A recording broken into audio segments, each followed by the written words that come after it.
Hello guys, how's it going? My name is Dalaran, and I've done a series on healers as well as a variety of DPS on the alpha/beta now on how would they feel to play currently in Shadowlands. The only role that I have not covered yet are tanks, and in this video I want to try to give you guys an idea of how each tank spec feels to play. This is mostly done in case you are thinking of picking up a class and you might even want to try tanking. Shadowlands is going to go through a couple changes to some of these classes, but I want to cover these classes from a tank's perspective, not from a comparison of BFA going to Shadowlands, but rather talk about them, how they feel currently in Shadowlands. Now, I'm not a tank main, so I'm not going to tell you which ones are going to be the #1 tank for world first mythic raid racing or anything like that. I just want to tell you which specs I liked, which playstyles I enjoyed, which ones felt strong, and how each one of them felt to play on the beta.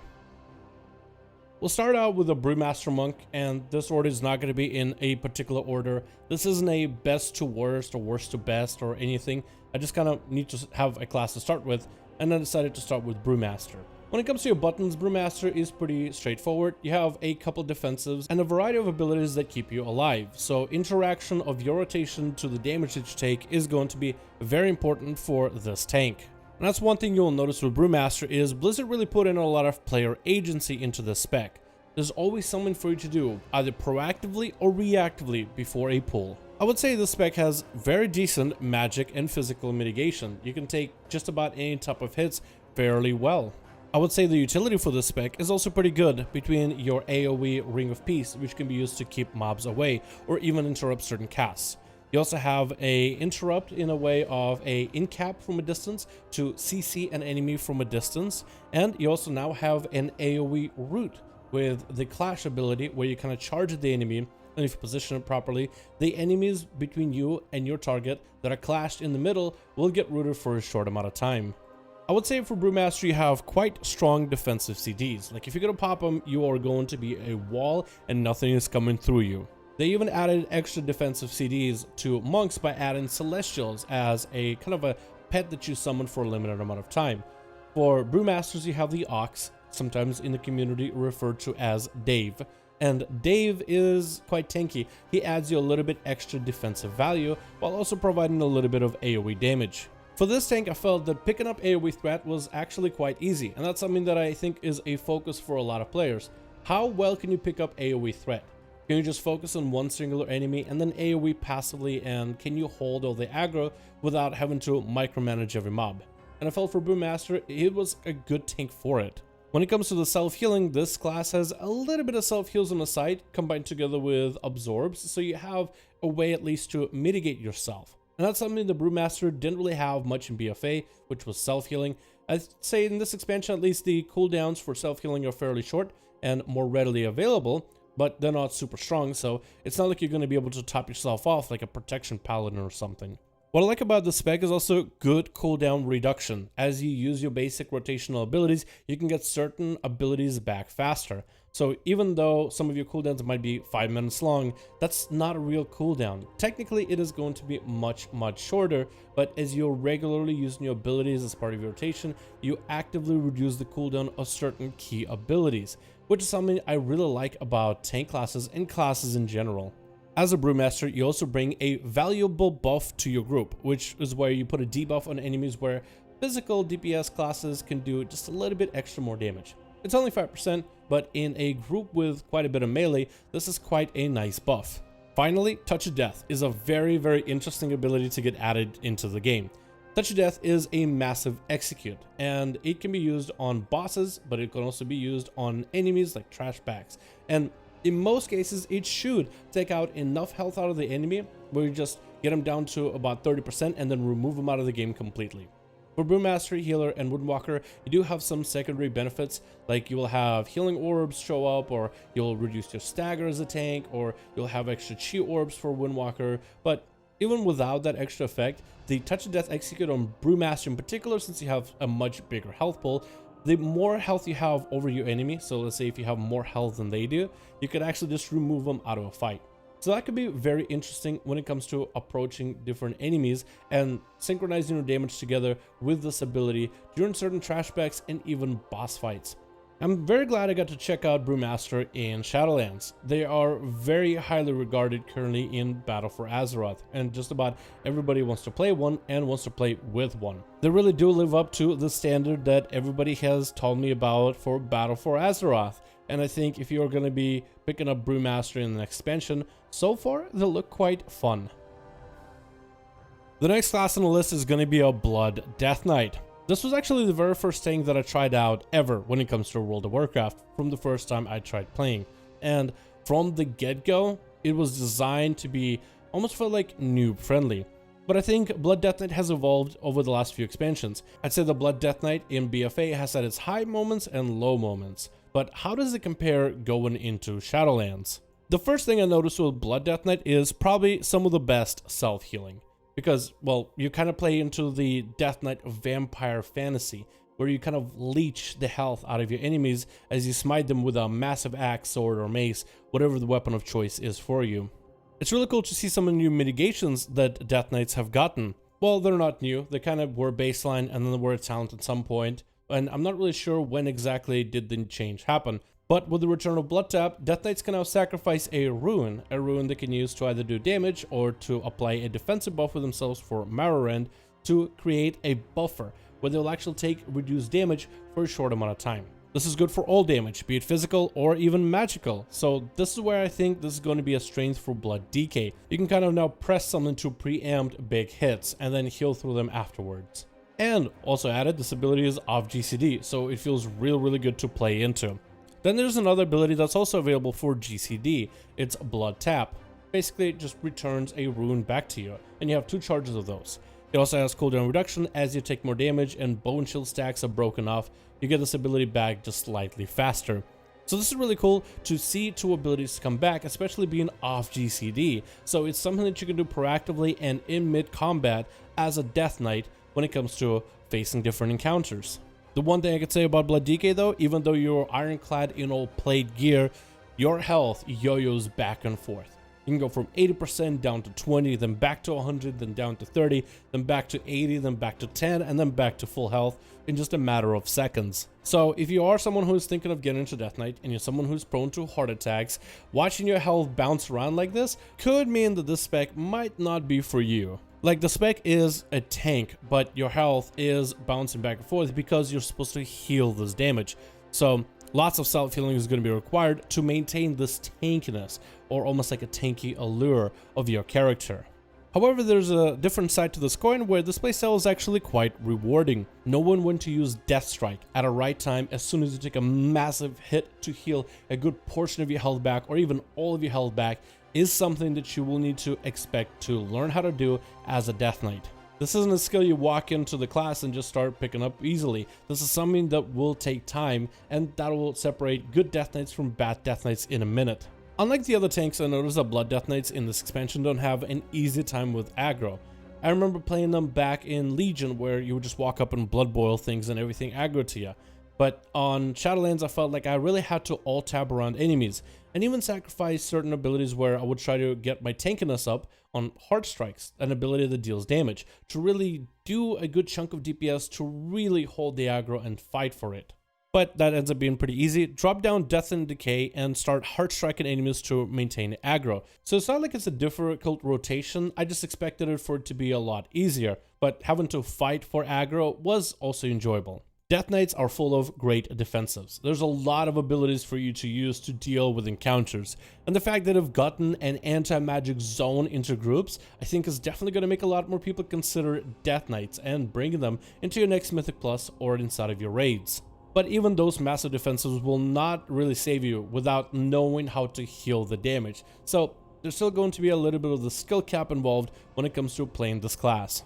I would say that Death Knights definitely have a bit of a learning curve in comparison to some of the other tanks, but I can tell you, a good player will feel less punished and a lot more in control, and in a sense, when you get really good at Death Knight, when you get good at managing your health and your cooldowns, it's actually a class that is really good for fixing mistakes. Like, you can take a really big hit and you can recover from it easily, or you can forget to pull a cooldown, but as long as you survive, you can really make a comeback. So a good player will be able to get quite a lot to maximize out of this class. Also, this is a small thing, but it's huge. Adding Chain of Ice slows to Blood Death Knight is a massive, massive buff. I love the fact that this tank now has massive slows. You already had good interrupts, you already had stunts, you already had a variety of abilities, but massive, massive slows. Oh, does it feel so good. Definitely a tank that's going to take a little bit of time to get used to and learn. But I think if you learn Blood DK, it can definitely be a tank with a lot of utility. Then we have the Protection Paladin. Now this is the one class that I actually have a little bit of experience with, just casually playing around. The one thing I'll tell you from experience in Battle for Azeroth, I'd say the Protection Paladin is, at first when you pick it up, kind of a squishy tank. It's not a bad tank by any measure, but it does take quite a bit of damage. And you can't maintain this damage all the time, mostly because of the charge system that has to do with your shield slam, or your righteous verdict, that it increases your armor for a short duration. In Battle for Azeroth, you have that ability in charges, and you only have 3 with ways to reduce it from time to time. However, heading into Shadowlands, Blizzard is giving you back Holy Power, and they decided to realign the Holy Shield Slam with Holy Power. So as you generate Holy Power, you'll be able to consume it to maintain your main tanky buff. And I would say in Shadowlands, first of all, that feels a lot easier to do than the current version that we have in BFA, where you can actually maintain this buff up at all times. And what results from this is a kind of a durable tank. Not saying that Paladins have been bad in BFA, it's just they feel really durable in Shadowlands, like surprisingly durable. I will say, however, for your damage mitigation, there is a small ramp up to it, but once you get it going, it's really easy to maintain. Besides this, Protection Paladins have quite a good amount of self-healing, but also good group healing. Just because Blizzard gave you back Holy Word does not mean you need to use it all on yourself. You actually can use it on allies, and it does quite a bit of heal, let's say in case you don't need any. So as a Protection Paladin, I can totally see myself give off heals to the second tank inside of a raid, or to a healer or DPS that's about to take a big mechanic. If I'm not taking any damage, then I can provide some healing on the side. As a Protection Paladin, you also bring quite a bit of group utility, from Blessing of Protection to Hand of Sacrifice to Hand of Freedom. Like, I think you can still be, even though you are pretty durable, you probably can be your tank's best friend, the best off tank in the game, providing all that extra support for the other guy that's currently tanking the boss. I also found out that Paladins are really good at managing aggro in trash packs. No matter if it's 5 or 10 enemies that you're trying to pull, you generally can maintain aggro fairly well. I think it mostly comes down to the fact that most of your combat abilities generate your holy power, and you have to use these combat abilities before you can even get your tank mitigation rolling. So you are focused on doing as much damage as you can, or rather focused on building up as much holy power, and you just end up actively doing damage without noticing it. While some of the other tanks would have to decide between a global of a defensive and a global of an offensive ability. And Paladins don't really need to heal at the very start of a pull, so you could really go in ham damage for a bit before you have to start worrying about your health dropping and rotating damage mitigations in order to deal with the heavy pressure that is getting thrown out at you. Protection Paladins also have really good cooldowns to rotate, and these cooldowns are good for AoE, they're good for single target, they're good for physical damage, and they're good for magic damage. So your cooldowns cover almost all the bases. The one thing though, as a Protection Paladin, since I'm so used to them being so squishy, I actually forgot to press some of my cooldowns. I mean, they're really strong either way, nothing stops that, but because I'm so not used to them being as durable as they are right now on the alpha/beta, I actually forgot to press certain abilities. So I can only guess that this tank is going to be even stronger if you are able to actually press your defensives at a correct time. In comparison to the other tanks, however, I did find out that Protection Paladins have quite a few abilities to use when it comes to DPSing down and tanking adds or tanking a boss. As in, your rotation abilities, there's quite a lot of them. In comparison, most tanks have 4 to 5 to maybe 6 abilities to use as a regular rotation to build up resources and to get procs, but Paladins have a lot more. Whether it is to do damage to enemies, do AoE damage to enemies, silence enemies, as well as heal yourself, heal others. There's quite a bit of abilities you'll use regularly as your tank. So if you're a huge fan of a variety of different abilities for you to press as the game goes on, then I think you will actually enjoy playing Protection Paladin because of the variety of different abilities that you have to throw at your enemy. The one thing I can say about Protection Paladin is mobility. It's not terrible, you have mobility, but it's not amazing like some of the other tanks. You have Horse that you can use, and you can talent, so you can use 2 of them. but you also have Hand of Freedom that will free an ally or yourself from any slows. I won't say that paladins are the slowest tank in the game, because they're not, but they are not the fastest or the quickest, or, well, really anything that has to do with mobility. They're not really known for massive amounts of mobility. But if that is one thing that doesn't stop you from playing protection, then it's definitely a solid tank to pick up, as at least I think, for the next expansion of Shadowlands. And then we have the bear, the Guardian Druid, and honestly, from what I've seen when it comes to Guardians in Battle for Azeroth, whether running them inside of raids or running some high-end Mythic Plus keys with them, Guardian Druids are actually surprisingly durable in this expansion. Again, this is just from what I've seen and what I've played with when it comes to other bears, but it's generally known that Guardian Druids right now in BFA need a bit of corruption, need a little bit of help, need a little bit of gear before they really start to become super durable. So coming out of an expansion full of corruptions and all these powerful trinkets of Battle for Azeroth into the brand new world that is Shadowlands, especially with how poorly geared our characters are on the alpha/beta, I would say this is actually a good thing to find out the bears are surprisingly durable. So let's talk about bear druids, where they stand, how they feel. The first thing I noticed about bear when it comes to getting into a bunch of dungeon mobs and boss fights, you do have a little bit of a ramp up. So you have a little bit of ramp before you can get a bunch of rage, before you can start managing the damage that you take. This is a lot easier for a Guardian Druid though in AoE trash packs, but that is something I noticed, that it really does take a second or two for you to really get going and really start to feel tanky. When it comes to cooldowns, I would say Guardian Druids have very short CDs, but also very strong CDs. You have cooldowns that are able to deal with both physical as well as magical damage, so it makes you kind of a hit in any kind of situation. When it comes to the Guardian Druid mitigation, the Iron Fur and the stacks, those, once you get the ramp going, are always up. The more you can maintain your Iron Fur, the tankier you get. Especially if you can get a bunch of stacks of Iron Fur, no physical damage is going to hit you. I mean, eventually turn into a solid wall, and no enemy, no matter how hard they hit you with physical abilities, can blast you. And with how much rage you can generate, as long as you can get over the ramp up of it, you are actually so durable, it's not even funny. You also have really good self-healing. I'm actually surprised just how good it is. And it's actually competitive to some of the other classes. Now, you're not going to be a Blood Death Knight Death Striking all the time, but when you need self-healing at a pinch, it is quite reliable. I mean, your healer might as well just stop healing you because you got yourself covered. Self-healing does cost rage and does have a cooldown, but they are on 2 charges. So your self-heal is going to be on GCD. That is going to feel a little weird, but it is still really strong. Another thing that's really cool about druids is the affinity system. Now, this isn't a Guardian Druid only thing, so this is available to every single spec. But whatever spec you are, you can spec to a affinity that isn't of the same spec as you. So as a Guardian Druid, you can spec into Feral Affinity, Resto Affinity, and Balance Affinity. In Balance Affinity, you have a knockback with Typhoon, where you can just knock enemies at distance. You also can go for Ursul's Vortex with the Restoration Druid Affinity, kind of rooting enemies in place and almost like death gripping them into each other. This creates for quite a bit of utility that can be customized depending on the situation, without having to give up a button for a stun or even roots, and also having a Savage Roar for yourself in order to disrupt enemies.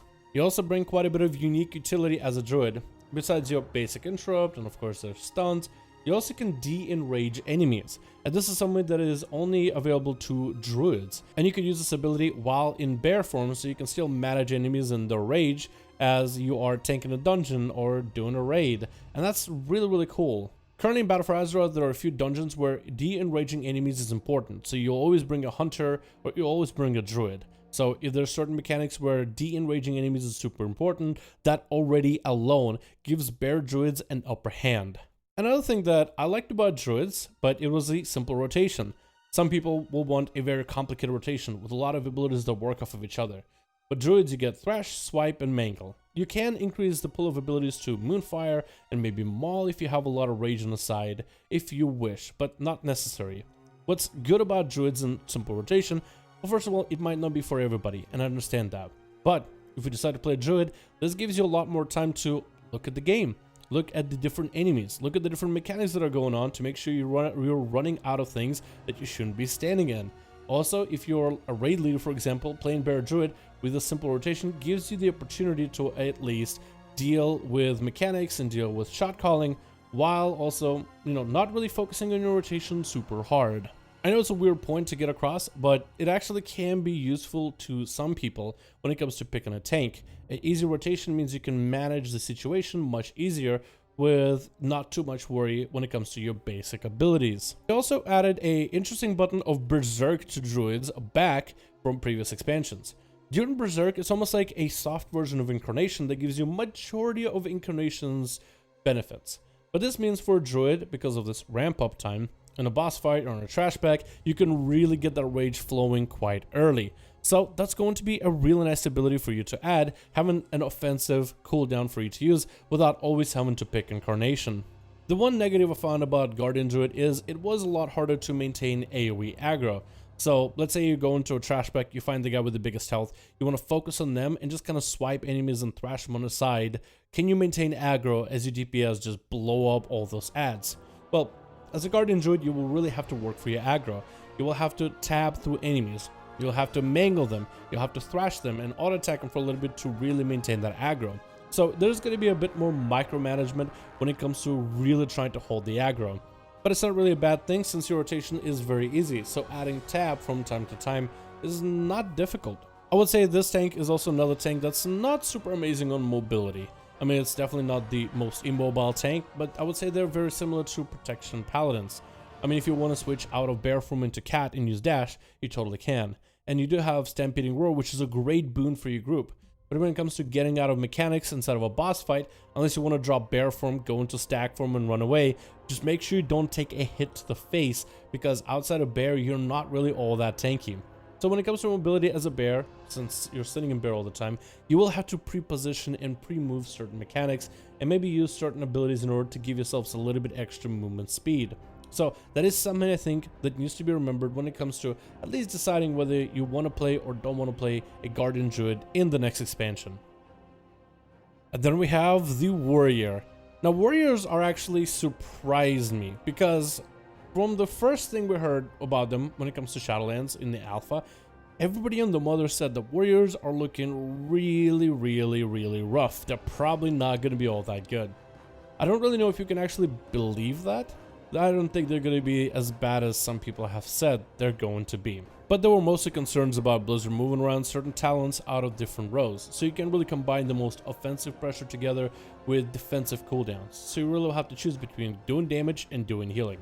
Warrior tanks are some of the best tanks when it comes to Mythic Plus. The amount of damage they can take is absurd. So of course, Warriors are going to have quite a high standard to achieve when it comes to going from one expansion into the other. But how are they looking right now in Shadowlands? Now, one of the abilities that Prot Warriors have gotten added in Shadowlands so far has been the ability of Execute. A lot of players have regarded Execute as a good ability for Fury or Arms, and they doubted that Execute is going to be that good when it comes to Warriors and doing dungeons and raids. Oh, maybe a Warrior might use an Execute here and there if they have extra rage to spend, if they don't need all the defensives. But I gotta tell you, Execute actually shreds. Definitely consider Execute and playing Protection if you're going to be going Venthyr Covenant, as Execute gets a new ability of Condemn that can be used when the enemy is above 80% health, but also below 20. Definitely think about it. I mean, I really want to drive the point home. Execute shreds. If you have a fight that's all about Execute damage, then you will be top dog in the DPS charts as a tank. A lot of people memed the fact that Warriors have got the Execute back. And I felt like, you know what, I'm just going to lose a lot of defenses, but at least it can do damage. Well, the damage you can do is actually quite a lot. But we are talking about tanks, so we're not really talking about damage that much. But I really want to make sure you guys are aware just how good Execute is right now. Besides that, how are Warriors when it comes to taking damage? I'd say they take quite a bit of magic and physical, unless your mitigation is up. Like, I feel like I actually get shredded by enemies when my shield wall or shield block isn't available. But as long as shield block is available, you're stalwart. And magic damage, I mean, you never really dealt well with magic damage. So maintaining Ignore Pain and using Rage on that will definitely help you.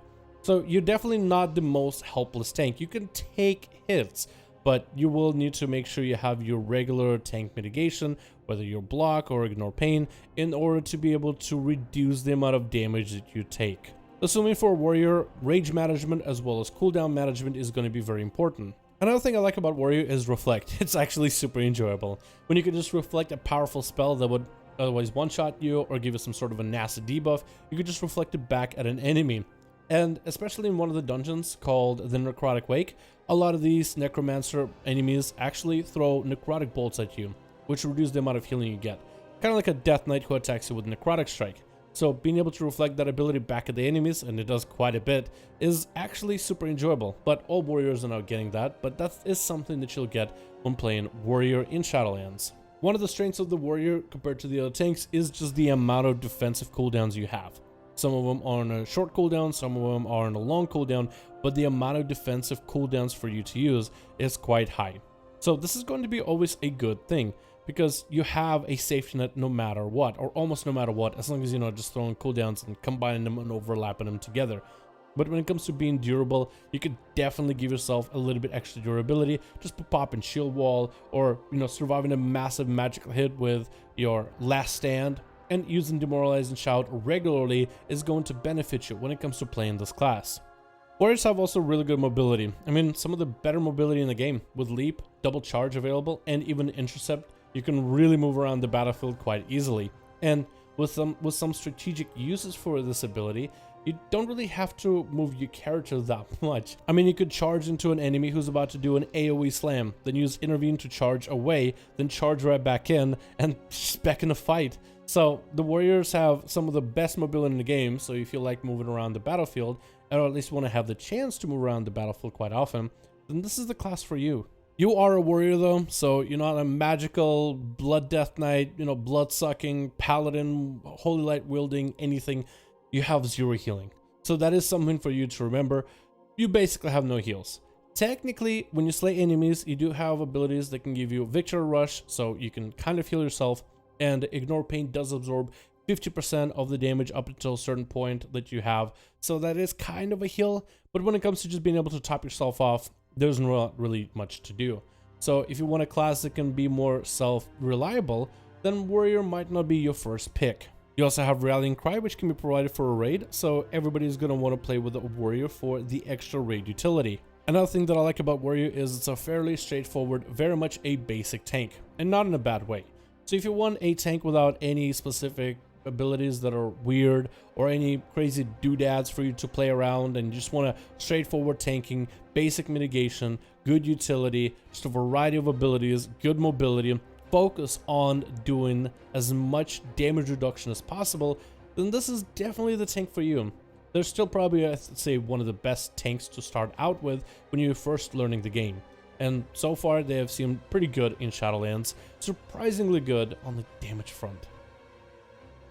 And then we have the Vengeance Demon Hunter, a new addition added back in Legion, and Blizzard has still been trying to figure out what they want from Vengeance Demon Hunters to be, getting regular updates over BFA into Shadowlands from Alpha and Beta, and where they are right now, I would say they're surprisingly good, even though the amount of buttons at the screen might shock you. But yeah, for the amount of abilities they have, they are actually quite durable. First things first, insane mobility. You could literally just run circles around bosses and enemies, and if there's a situation you don't like, you could literally just fly away like a butterfly. So that is going to be a massive, massive advantage of Demon Hunters. You could just kite the hell out of enemies. Hell, sometimes you don't even need to actually be there to physically tank them. As long as you have the aggro, you don't even have to be near them. Nobody can touch you if that's what you choose. You also have really good utility in terms of sigils. You have a Sigil of Silence, which will AoE silence enemies. Sigil of Fear, which will AoE fear enemies. Sigil of Chains, which will grip enemies together instead of like Chain of Ice chain them down.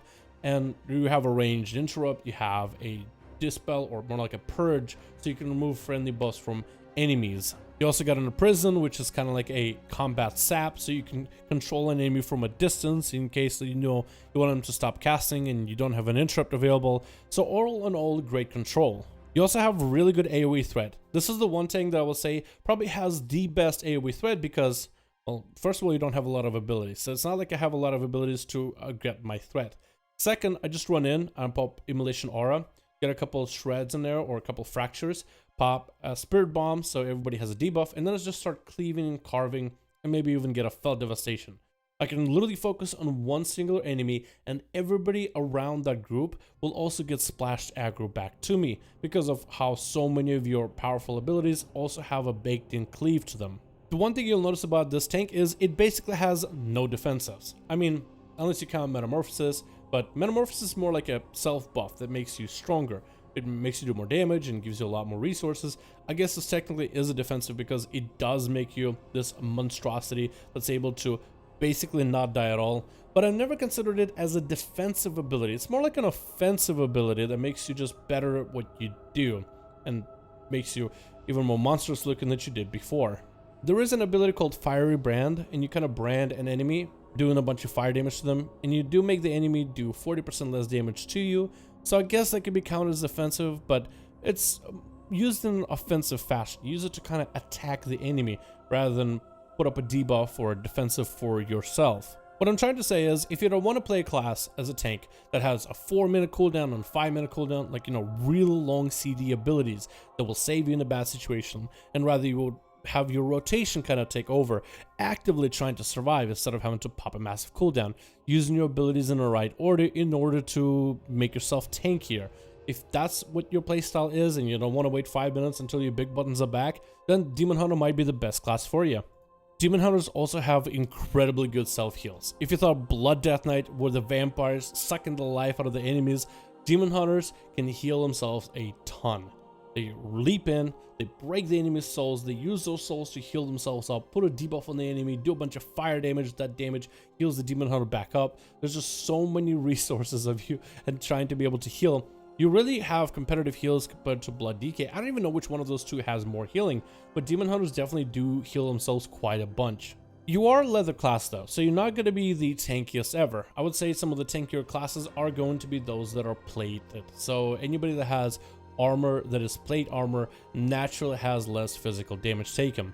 So for a leather class, you actually take, I'd say, even less damage than a Blood DK.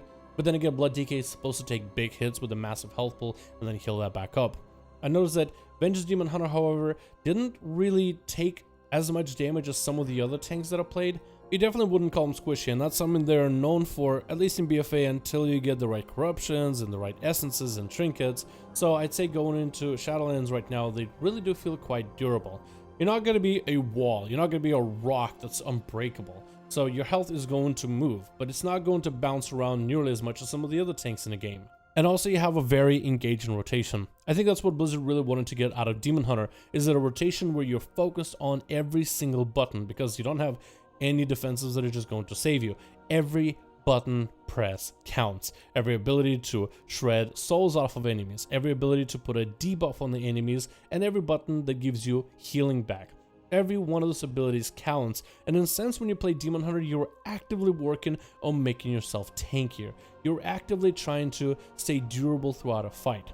So while other tanks will have an answer to a situation like, oh, magical ability, let me press this button. Oh, a physical single target, let me pop this ability right here. Demon Hunters are not really like a Swiss Army knife with a bunch of defensives. Instead, actively playing your class properly can make you survive certain mechanics. Of course, you do have abilities, again, Metamorphosis and Firebrand, that are used to mitigate large portions of damage, but they don't really feel like big cooldowns. They feel like just something to amplify your current rotation as it is, and that does feel quite nice. So if you thought Bear Druid had a very simplistic rotation of just a couple buttons, Demon Hunter is on a whole another front. It doesn't have the most amount of abilities, but they're probably the most engaging. Every ability you use and every setup you do, like everything goes and boils into this coherent playstyle. And that is something that I found surprisingly fun and surprisingly good. I know Demon Hunters get a lot of flack, like, oh, it's the easiest class in the world, oh wow, 3 buttons, oh, jumping and flying and oh, all that. But they were actually quite enjoyable to play. Definitely one of the weirder tanks after, having so many different CDs available for just about every single class combination that I've had. But Demon Hunters definitely have felt unique in their own way. Mass mobility, good amount of healing, great utility, not a lot of cooldowns, but worry about the rotation as you play your class. I do hope you guys enjoyed this video. I know I'm not the best tank in the game, but I want to at least give you an insight of what I felt and what I learned when it comes to trying these guys out. It is pretty common though that no matter what tank you play, you should be able to at least get basic content. Blizzard generally balances tanks so they can do their basic stuff like ahead of the curve, not really like cutting edge. You know, certain tanks are going to be better for cutting edge and mythic endgame bosses, but just about every tank should be able to get ahead of the curve and say the final boss of every tier, at least on heroic. And even something like Mythic Plus. Yeah, not every tank is going to see like plus 50 in Shadowlands Mythic Plus dungeons or anything crazy like that. But like getting your 10s or maybe eventually 15s when they upgrade those evidently in the next expansion, I think any tank should be able to do those quite easily. Maybe you'll need to have a group that's like, oh hey, I'm a bear, I can't do certain things a paladin can do, but most groups can adjust. So I think as long as Blizzard balances these things properly, as they've done fairly decent job in recent expansions, then no matter what tank you pick, you should be able to at least see some of the content, especially if you're not really going for that cutting edge world first type of PvE gameplay in raids and dungeons. So all these tanks I felt like were actually pretty good. All of them have strengths and weaknesses, and it's seriously really early beta, so I don't want to call any of these tanks, say what's going to be good, what's not, what's going to be trash, what's going to be amazing, because I think honestly no one really knows.